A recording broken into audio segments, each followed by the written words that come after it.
Hello there and welcome to another tutorial. This time we're going to be making a fairly simple fish. We are going to be creating this with two balloons. You can see this is a 260 balloon with a 5-inch round for the eyes. But it's quite simple. And the reason I sort of came up with this, I'm sure plenty of people have done this before, but the reason I did a fish like this was because my daughter came back from a party where a guy had simply taken a 260 balloon, done that, and passed her that as a fish, and that's fine. It serves its purpose. It is a fish, very clearly. Okay, but I said, well, I'll make it a bit better for you if you want. So she passed it to me, and I turned it into this. She then turned around and told me she preferred the original version. So, there's no counting for taste in children, but there we are. I think this one looks quite cute, especially in blue. It looks a bit like Dory. You can probably see that with the shape. So I'll just untwist this again. So what I've got is I've got a 260 balloon, and it's nearly inflated all the way. I've probably got actually more tail than I need to here, but we can get rid of that at the end by squeezing the balloon anyway. So remember, when we tie the knot, we always work from the knot end down. I'm going to fold this balloon in half, and the tail is going to overlap here. And what you'll find is that once we've finished doing our initial twist, that there'll be more tail on the top. Okay, and where we got halfway, we're going to twist the balloon halfway. Now remember, we're working from the nozzle towards the tail. So now all the work I'm going to do is in this half of the balloon. I'm going to leave this one for now. So I'm going to give it a squeeze. I'm going to make a small bubble, and we're going to turn that into a pinch twist. That becomes one of the lips. So to turn it into a pinch twist, we put the two bigger bubbles together, we grab the small bubble, and we simply twist, pull it up a little bit and twist it round. Give it a couple of twists so that you can see it turns into an ear or a pinch twist. Again, continue to work with this side of the balloon. We're going to make another small bubble, about the same size as the previous one, and we're going to do the same thing. Put those two together, pull and twist. And that creates our two lips of our fish. Then we're going to continue working with the bit that's not got the knot. We're going to come away from the lips a little bit, maybe a hand's width or so, maybe a little bit more than that. I've got quite big hands. And that's where the eye is going to be placed. And then I'm going to give it another squeeze just to force the air all the way to the end.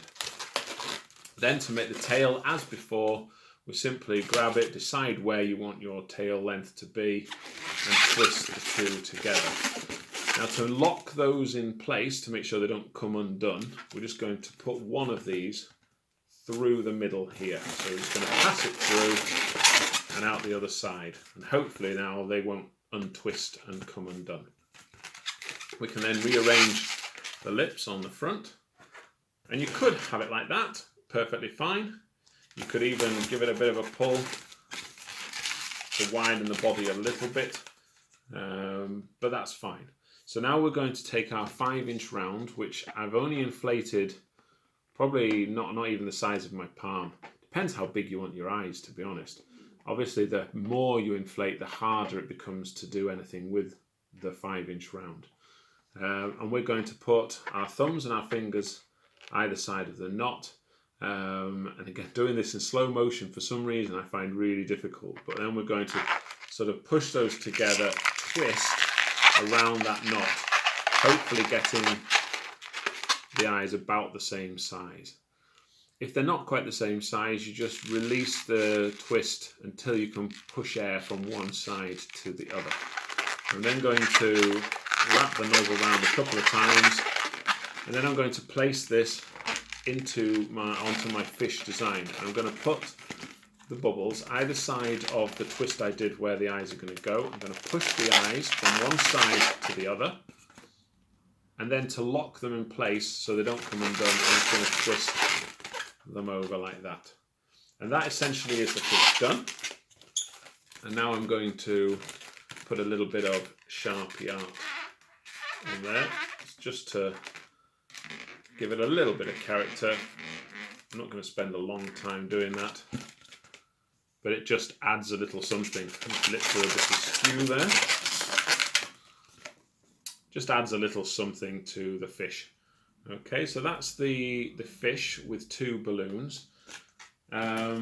You can also, just very quickly, if I show you what that looks like, making it a little bit quicker,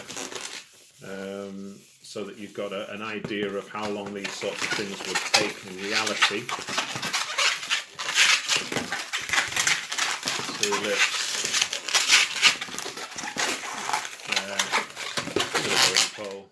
put them together, and so it doesn't take very long at all.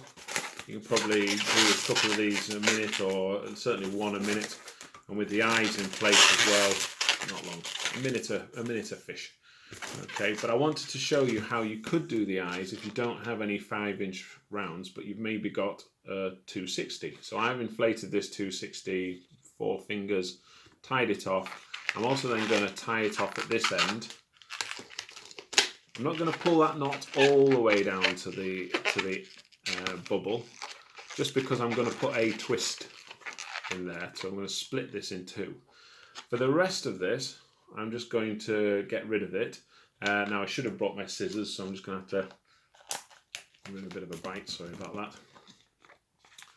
And I'm going to twist that into 2 bubbles, like so. And then what I can do is I can just tie that into the model. You could turn them into large pinch twists. You don't need to. And there you could have 2 eyes like that. Again, so it's just demonstrating really that you don't have to buy the 5-inch rounds to get a similar effect. I have to say though, I prefer the 5-inch rounds for the eyes. Okay. Now, one thing I wanted to show you was how balloons alter over time. And what I found is that balloons actually shrink uniformly. So if you make a model of something using several balloons, it will tend to shrink quite uniformly. So the model will stay in a similar sort of shape throughout its sort of deflating period. So here's the fish I've just made. And here's the fish that I made about a week ago. So you can see size-wise, it's definitely smaller, but you can also see it's maintained its shape. The lips have definitely gone down, but the eyes have gone sort of in the same sort of way as the rest of the balloon. They are a little bit smaller and they are deflating. So it's, you know, balloons will probably last a couple of weeks, I would think, at the most, depending on the model. I have had children say, I've still got the penguin you made me a year later, and essentially all it is a deflated balloon with all tied together. But it's quite cute that they've held onto it. So there we go. So please, if you're enjoying these tutorials and you want to see more, press the like button, press the subscribe button, and I believe if you click the little bell, that will also notify you when I do more tutorials. But you know, I'm doing this to share a bit of joy. It's something I do to relax. So as I said in the previous videos, let's just share the joy one balloon at a time. Thank you for watching, and I'll see you next time. Take care.